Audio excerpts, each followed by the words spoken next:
Comme vous le savez, depuis des années, je passe mes journées à créer du contenu, à traduire des vidéos du persan au français pour vous permettre de savoir ce qui se passe en Iran. Et je viens de passer 1 heure... Excusez-moi, ça va être difficile. Je viens de passer 1 heure à traduire une vidéo d'une rencontre entre Yasmine Pahlavi, la femme du prince Reza Pahlavi, et les familles de victimes. Et je crois que traduire cette vidéo a été l'une des choses les plus difficiles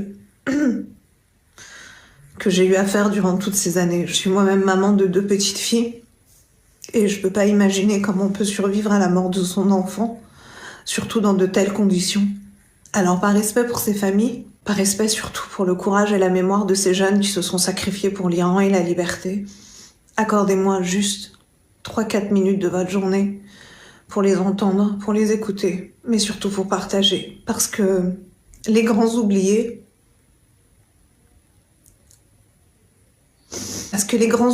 de toutes les négociations, des médias, des activistes, des ONG, de l'ONU, eh bien, c'est toujours ces enfants iraniens et leurs parents. Alors aidez-moi aujourd'hui à être leur voix. Merci. مادر بمونه بچهش بره خیلی غم سنگینیه. گفت کار خوبی کردم کشتم بازم میکشم. ابوالفضل 16 سالش تو آی سی یو پر شد. گفتن ما اجازه نداریم که در مورد برادرمون حرف بزنیم. 6 سال و 6 ماه من با عکس پشمان میخوابم.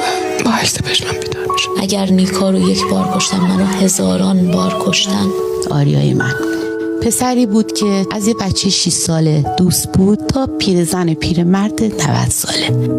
خیلی ممنون دعوت ها قبول کردین و اینجا هستین. دلم میخواست از نزدیک داستانای فرزندان و عزیزانتون رو بشنوم.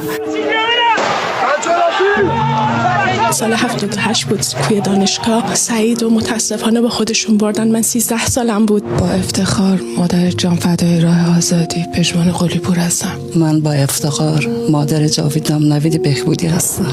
نوید 23 ساله تو آبان 98 کشته شد. ابوالفضل 17 سالش بود با بیشتر از 100 گلوله استاشمه‌ای از فاصله کمتر از 1 متر کشته شد. جوان 18 ساله‌ای که با 5 تا گلوله کشته شد. آریا تیر خورده، شکم نیکای ما رو پاره کردن یا فرزند کسی. وجه مشترکی با هم دیگه داریم. اتفاقات 18 و 19 دی‌ماه دقیقاً ما رو برگردون به 25 و 26 آبان 98. ابوالفضل آگاه بود به اینکه چه مسیری رو انتخاب کرده. گفت من نمیتونم تحمل کنم. روز 16 مهر بعد از اینکه بابا دم در مدرسه پیاده کرد، به جای اینکه وارد مدرسه بشه راهشو کج کرد و رفت سمت اعتراضات. 7:30 صحبت کردیم. 10 دقیقه بعدش بچه منو کشت. نرسید به اون 1 ربع که بیاد. زنگ زد مامان خونه ای؟ گفتم آره. گفت من میام خونه. هنوز نوید من برنگشته. صدایی که بچه ها داشتن فرار میکردن و من شنیدم. همون لحظه گوشی قطع شد، گوشی نیکا، و دیگه تموم. بچم رفت سر کار. 7:30 بهم زنگ زد. گفتم مامان کجایی؟ گفتم میام. ها نگو اونجا میرفتی تو خونه درمان میکرد. بهم زنگ زدن گفتن که بیا ابوالفضل رو زدن. گفتم اتفاق افتاده. نه خانم نگران نباشید. بچه تو کشتن. و مادر میگه نگران نباشید. رفتم اورژانس دیدم تیر خورده ها روحام افتادن. یعنی پر. آمبولانس میومد، آمبولانس میرفت، زخمی ها رو خالی میکردن. همشون دونه دونه رو بغل کردم، صدا کردم نوید کجایی؟ هیچ کدوم نوید من نبودن. نوید من بیمارستان نرسیده بود، تموم کرده بود تو خیابون، با تیر جنگ تو سرش زده بود. دخترتون از پل پرت شده. گفتم من مادر نمیتونم قبول بکنم بچه از 4 متر ارتفاع بیفته، فقط سرش چشمش آسیب ببینه. خیلی افراد اومدن وسط که شما دنبال نیکا نگرد، نیکا رو سپاه گرفته، چند روز دیگه آزادش میکنن. من مثل مادر پدرای دیگه روزی که به بچم شلیک کردن بچه‌مو از دست ندادم. همه پرستارا به من گفتن که بچت نمیفهمه، تا روزی که بهش گفتم یه پلک بزن واسه مامان، یه پلک خوشگل، که از پرستارا دید و داد میزد که به مادرش واکنش داره. و وقتی که من تونستم ابوالفضل رو رسانه‌ای کنم، توی بغل خودم جون داد. زمانی که این اتفاق برای خانواده من افتاد خیلی همه چی تابو بود. ما میترسیدیم بگیم که داداشمون رو بردن. خیلی از اونو کشتن، هم پیکر بیجونشون رو از همون دور کردن. نازه رو دزدیده بودن، اجازه رو به من ندادن که من بتونم یک بغل بکنم نیکا رو.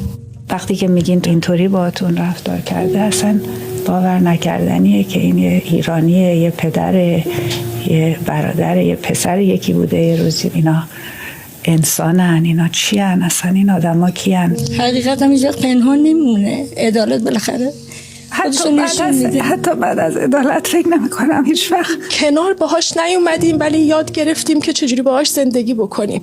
مادران نبودن واقعا آبان ناپدید میشد. با خانوادم عهد بستیم راهش رو ادامه میدیم و نمیذاریم که خونش پایمال بشه. یه مسئولیتی داریم که هیچ وقت فراموششون نکنیم، روایتشون و داستاناشون تو تاریخ ثبت بشه. واقعا یه وظیفه ملیه. این جوونا جونشون رو فدای ایران رو آزادی کردن.